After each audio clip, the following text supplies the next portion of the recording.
ফাতিমা আক্তার মিমি আপনি লিখেছেন, পানির ট্যাপ ছেড়ে অজু করলে নিচে মগে যে পানি পড়ে সে পানিটা কি পায়ে ঢালা যাবে? না।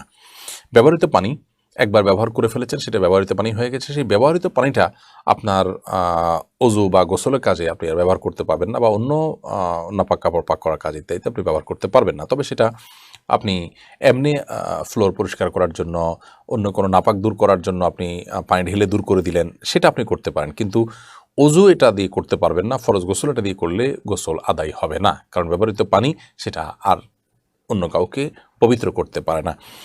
সেটাকে আপনি যেমনটি বললাম যে আপনি বেসিন পরিষ্কারে ব্যবহার করলেন, ফ্লোর পরিষ্কারে ব্যবহার করলেন, সেগুলো করতে পারেন। অথবা কোথাও নাপাক পড়ে আছে, জাস্ট ওইটা দিয়ে দূর করে দিলেন, সেটা আপনি করতে পারেন। কিন্তু আপনার নাজাসাতে হুকমি যেটা, আপনার অজু চলে গেল, গোসল ফরজ হলো, তো সেক্ষেত্রে সেগুলো পাক করার ক্ষেত্রে ওই পানি আর ব্যবহার করতে পারবেন না।